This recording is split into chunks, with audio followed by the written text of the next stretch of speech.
بسم اللہ الرحمن الرحیم۔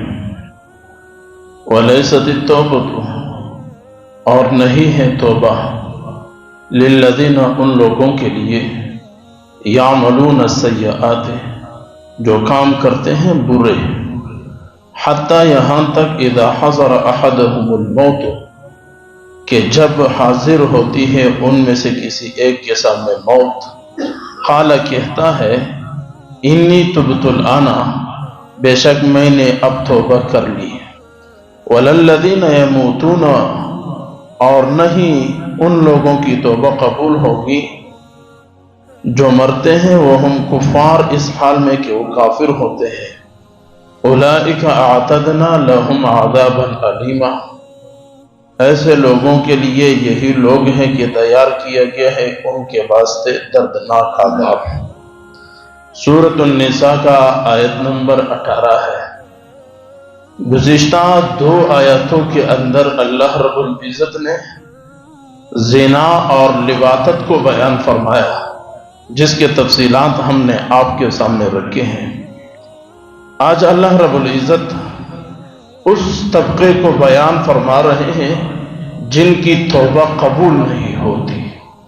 حدیث میں بھی اس کے متعلق، جن کی توبہ قبول نہیں ہوتی، اس کے متعلق بڑے بڑے حدیث میں نبی علیہ السلام نے ارشادات فرمائے ہیں۔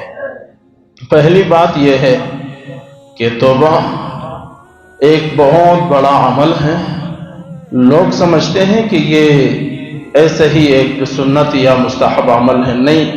یا ایھا الذین آمنوا توبوا، توبوا ایھا المؤمنون، قرآن میں 2-3 جگہ اللہ رب العزت نے توبے کا حکم دیا ہے۔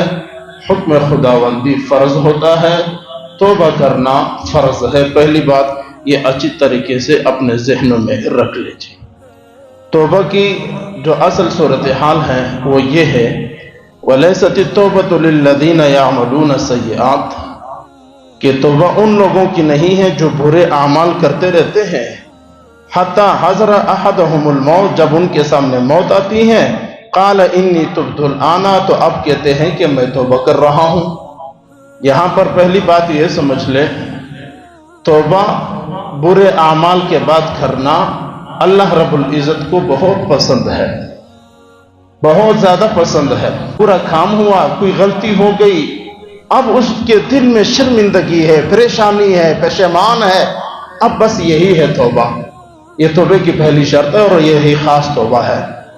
دوسرا توبے کا تلافی ہے ترک گناہ، گناہ کو چھوڑ دے، جو برا عمل کیا آئندہ نہ کرنے کا عزم کر لے، ارادہ کر لے پختہ، یہ توبہ ہے۔ اور تیسرا یہ ہے کہ جس کا حق آپ پر ہے وہ حق ادا کرے، بندوں کا حق ہو تو بندوں کا حق ادا کرے، اللہ کا حق تجھ پر ہے کسی بھی صورت میں ہے، وہ اللہ کا حق ادا کرے، اس کو کہتے ہیں توبہ۔ اگر یہ تینوں صورتیں نہیں ہیں تو پھر آپ کا توبہ نہیں ہے۔ یہ جو آیت کے اندر کہا گیا کہ توبہ قبول نہیں ہوتا، یہ ان لوگوں کے لیے برے اعمال کرتے توبہ نہیں کرتا، توبہ نہیں کرتا، بس برے اعمال میں لگا رہتا ہو، جی موت آ جائے گی، اور جب سکرات موت شروع ہوتا ہے اور جب سینے کے اندر سانس آ کر دم گھٹنے لگتا ہے تو پھر کہتے جی اب میری توبہ۔ یہ تو فرعون نے بھی کہا تھا، لا الہ الا الذی آمنت بہ بنو اسرائیل، جب پانی نے اس کو غرق کرنے لگا اور وہ غرغرانے لگا پانی کے اندر، حالت سکرات اس پر طاری ہو چکا تھا، حالت نزع کے اندر تھا، تو فرعون نے بھی کہا تھا میں مانتا ہوں موسیٰ اور بنی اسرائیل کے رب کو، اس وقت توبہ قبول نہیں ہوتی۔ تیسری بات یہ سمجھ لے، توبے کا دروازہ کھلا ہے۔ بہت سارے لوگ کہتے کہ جی فلاں توبہ کر لیا تو کافر ہے، جتنا بھی بڑا گناہ کر لے توبے کا دروازہ کھلا ہے اور توبہ مٹ جاتا ہے، توبے کے ذریعے گناہ مٹ جاتا ہے، اور اللہ کو بہت پسند ہے۔ اور عجیب مزہ بھی آتا ہے، گناہ کے بعد جب بندہ اللہ کو منواتا ہے، اللہ کو راضی کرتا ہے، اس کا عشق کچھ اور ہے۔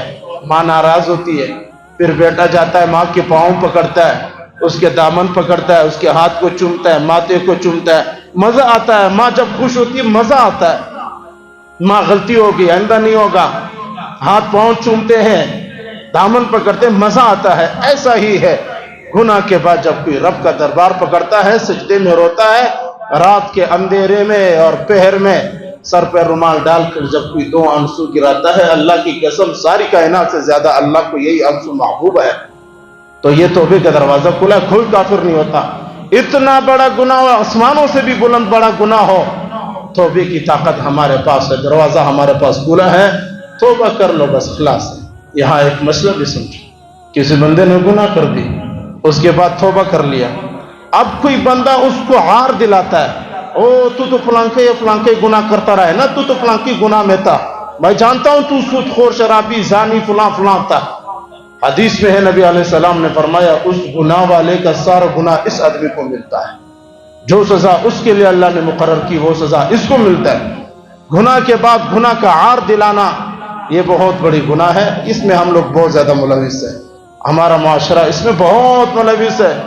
گناہگار نے گناہ سے توبہ کر لی، اب اللہ نے معاف کر لیا، بندے کون ہوتے ہیں اس کو عار دلاتا ہے اور اسے کہتا ہے کہ تو، لہٰذا جتنی بھی بڑی گناہ ہو دروازہ کھلا ہے، جب موت کے جھٹکے لگتے ہیں تو پھر دروازہ بند ہو جاتا ہے، یہی آیت کے اندر موجود ہے، انی تبت الآن، موت کے وقت کہتا ہے کہ توبہ توبہ توبہ، اس وقت پھر توبہ نہیں۔ ہمارے تبلیغی امیر صاحب حاجی عبدالوہاب صاحب رحمۃ اللہ علیہ فرمایا کرتے تھے، جوانوں کی توبہ جوان ہوتی ہے، بوڑھوں کی توبہ بوڑھی ہوتی ہے، یعنی جوانی میں جو توبہ کرتا ہے اس سے طاقتور توبہ ہوتا ہے، اور جب بڑھاپے میں توبہ کرتا ہے تو بڑھاپا جس طرح کمزور ہوتا ہے تو توبہ بھی کمزور ہوتا ہے، اس لیے جوانوں کی توبے میں بڑی طاقت ہے۔ اللہ ہم سب کو نصیب فرمائے، اور بندے اور اللہ کے درمیان یہ توبہ بہت بڑا چیز ہے۔ اللہ نے خود قرآن میں فرمایا ان اللہ یحب التوابین ویحب المتطہرین، کہ اللہ محبت کرتا ہے توبہ کرنے والوں سے، چھوٹی گناہ ہو بڑی گناہ ہو، جتنی بھی گناہ ہو، ایک بار ہو ہزار بار ہو، اس پر جتنا توبہ کر لو اللہ کو پسند آتا ہے، اللہ اس کو محبت کے نظر سے دیکھتا ہے، اللہ کو بندہ پیارا ہوتا ہے۔ اور دوسرا طبقہ وَلَلَّذِينَ يَمُوتُونَ وَهُمْ كُفَّارٌ، وہ لوگ ہیں جن کا توبہ قبول نہیں ہوتا، کہ جو حالت کفر میں مرتے ہیں، جو اللہ کا منکر ہو کر کے مرا ہے تو اس کا توبہ بھی قبول نہیں ہے۔ کافر کا کوئی توبہ قبول نہیں ہے، کافر کا توبہ وہی ایمان ہے، جیسا ہی ایمان لائے گا وہ کفر مٹ جائے گا، لہذا اس کا توبہ قبول ہے۔ اچھا، جب گناہ توبہ قبول نہ ہو، مرتے وقت توبہ کرے قبول نہ ہو، یا کافر توبہ کرے قبول نہ ہو، تو پھر کیا ہے؟ اولئک اعتدنا لهم عذابا الیما، ان کے لیے بہت بڑا دردناک عذاب اللہ رب العزت نے تیار رکھا ہے۔ آخری جملہ یہ ہے کہ توبہ کرنا اللہ کو پسند بھی ہے، نبی کا سنت بھی ہے، صحابہ اکرام کا سنت بھی ہے۔ بڑے شرابی، کبابی، زانی، دنیا کے بڑے ڈاکو اور چور اور لٹیرے اور دشمن خدا اور دشمن رسول جنہوں نے توبے کیے ہیں، اللہ نے بڑے بڑے مقامات نصیب فرمائے ہیں۔ اللہ تعالی ہم سب کو یہ مقام نصیب عطا فرمائے۔ آیت کا خلاصہ یہی